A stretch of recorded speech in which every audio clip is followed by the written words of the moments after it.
So ஹே கலகாய் எல்லோருக்கும் வணக்கம். எல்லோரும் எப்படி இருக்கீங்க? கண்டிப்பாக நல்லா தான் இருப்பீங்க. நான் தான் சப்பரி. வெல்கம் டு சி2 சப்பரி. ஆக்சுவலி இன்றைக்கி நம்ம என்ன வீடியோ பார்க்க போகிறோம் அப்படின்னா, ஹைவேஸில் நம்ம போகும்போது என்ன மாதிரி லேண்ட் ஸ்விட்சிங் பண்ணலாம் அப்படின்னு பார்ப்போம். ஆக்சுவலி இது வந்து ரொம்ப பிகினராக இருக்கும்போது இந்த விஷயம் யூஸ் ஆகுமா அப்படின்னு கேட்டிங்கன்னா கிடையாது. நம்ம எப்போலாம் ஹைவேஸில் போகிறோமோ அந்த மாதிரி டைமில் மட்டும்தான் இந்த லேண்ட் ஸ்விட்சிங் வந்து நமக்கு யூஸ் ஆகும். இன்றைக்கி நம்ம இருக்கிறது தமிழ்நாட்டிலையே கொஞ்சம் ரொம்பவே வந்து பரபரப்பான ஒரு ஹைவே. ஐ திங்க் இது வந்து கொச்சின் டு சென்னை ஹைவேன்னு நினைக்கிறேங்க. எனக்கு எக்ஸாக்டாக தெரில, நிறைய ஊர் இதை கனெக்ட் பண்ணுது.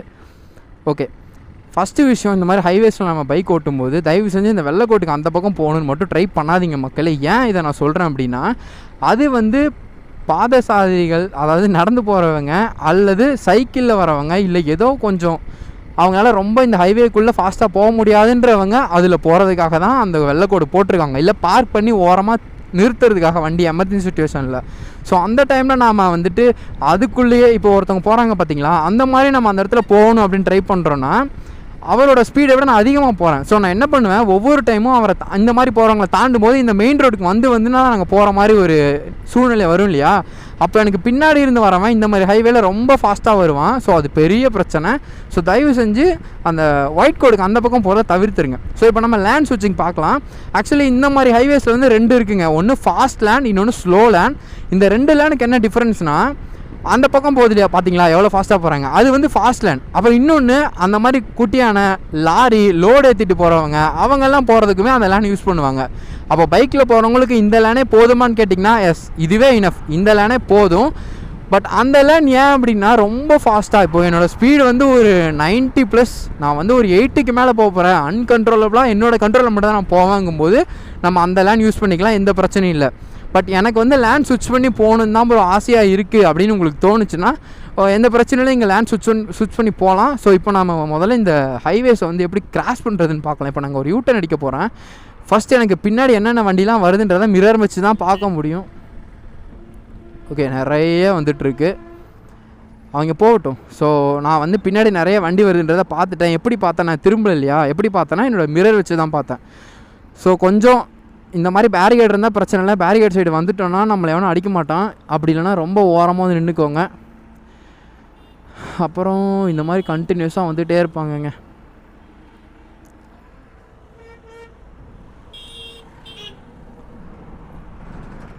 ஓகே கேஸ், அண்ட் எவ்வளோ பேர் வராங்க பார்த்தீங்களா. ஸோ நமக்கு வந்து ஒரு பர்டிகுலர் சுச்சுவேஷனில் ஒரு சின்ன கேப் கிடைக்கும். அதை பிடிச்சி மட்டும் தான் நம்ம யூட்டர்ன் போடலாம், இல்லைனா பிடிச்சி சட்டையும் அரைச்சி விட்ருவானுங்க. ஓகே, இதுதான் நமக்கு கிடச்ச கேப்பு. அண்ட் இங்கே வந்து கண்டிப்பாக ஒரு பாஸ் எடுத்தே ஆகணும். ஏன்னா இந்த மாதிரி பாருங்கள், இந்த பஸ்ஸு போகும்போது எனக்கு அந்த பக்கம் எவன் வந்தானே தெரியல. ஸோ அப்படி இருக்கும்போது நான் சரி அதான் பஸ்ஸே கிராஸ் பண்ணி நம்மளும் கிராஸ் பண்ணலாம்லாம் பண்ணிடாதீங்க. ஏன்னா நம்ம நின்று நமக்கு எதுவும் வரலையா, நமக்கு கேப் இருக்கான்றதை பார்த்து தான் இந்த இடத்துல யூட்டர்ன் அடிக்கணும். இது ரொம்ப முக்கியமான விஷயம். ஓகே, இப்போ நம்ம போகலாம், பிரச்சனை இல்லை. அண்ட் எப்போவுமே இந்த மாதிரி ஹைவேஸில் யூட்டர்ன் அடிக்கும்பொழுது யூட்டர்ன் அடித்து ரைட் சைட் லைனில் போயிடாதீங்க. ஏன்னா ரைட் சைட் லைனில் அங்கேருந்து ஒரு கேங் ஃபாஸ்ட்டாக வந்துட்டு இருப்பாங்க. அது வந்து பிரச்சனை. ஓகேவா, நீங்கள் யூட்டர்ன் அடித்து இந்த லேனுக்கு வந்துடுங்க. இப்போ லேன் எப்படி ஸ்விட்ச் ஆகுறதுன்னு பார்க்கலாம்.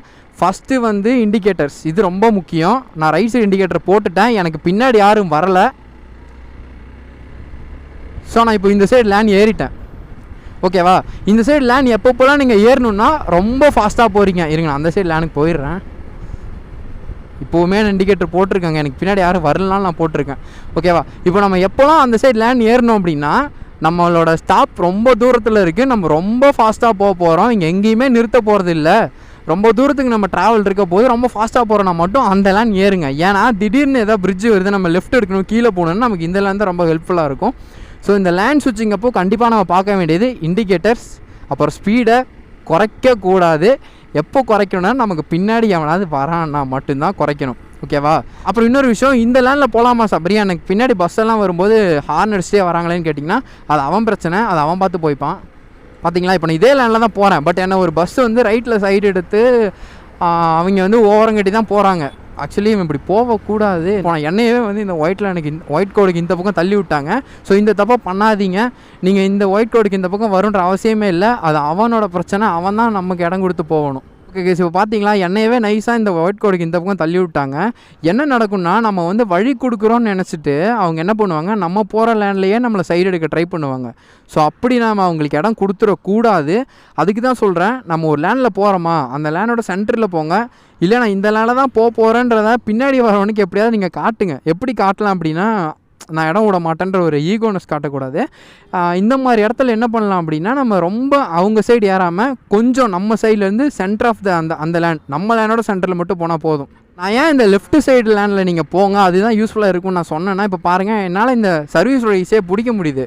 நான் ரைட் சைடு லேண்டில் போகிறேன் அப்படின்னா, அந்த இடத்துல ஒரு பிரிட்ஜ் இருக்குது. நான் வந்து ஸ்ட்ரைட்டாக பிரிட்ஜுக்கு மேலே ஏற ஒரே சிச்சுவேஷன் தான் எனக்கு நடக்கும். ஸோ அதனால் சர்வீஸ் ரோடு பக்கம் வர முடியாது. ஸோ அதுக்கு தான் சொல்கிறேன், நம்ம ஹைவேஸில் போகும்போது நம்ம வந்து ரொம்ப தூரம் போகிறது கிடையாது, நம்ம சர்வீஸ் ரோடில் இறங்கி போகிறோம் அப்படின்ற ஒரு சிச்சுவேஷன் வருதுன்னா இந்த லெஃப்ட் சைட் லேன் எடுக்கிறது பெட்டர். இன்னொரு விஷயம், பைக்கில் போகும்போது ஃபேமிலியாக போனாலும் குழந்தைங்களோட போனாலும் லெஃப்ட் சைட் லேன் தான் நமக்கு எந்தவித டேஞ்சரும் இல்லாத ஒரு லேன். ஏன்னா ரைட் சைடு அப்படின்றது நான் ஆல்ரெடி சொன்ன மாதிரி நிறைய ஹைவேஸில் இது ஃபாஸ்ட் லேன், ரொம்ப ஃபாஸ்ட்டாக போகிறவங்க தான் எடுத்து போவாங்க.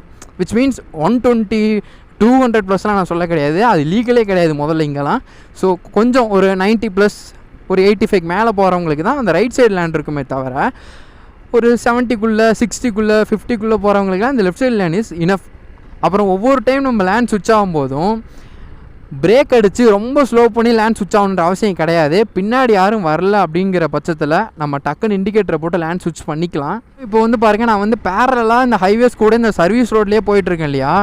இப்படி பேரலாக இந்த சர்வீஸ் ரோடில் போகும்போது நான் ஹைவேஸ் வந்து இணைய போகிறேன், ஹைவேஸில் ஏற போகிறேன் அப்படின்னா, இந்த சர்வீஸ் ரோடில் நம்ம சேர போகிற டைமில் அந்த இடத்துக்கிட்ட போய் இண்டிகேட்டரை போட்டு நம்ம ரைட் ஏறினா போதும். இங்கேருந்தே இண்டிகேட்டரை போட்டுக்கிட்டு ரைட் சைடு ஏறி போகக்கூடாது.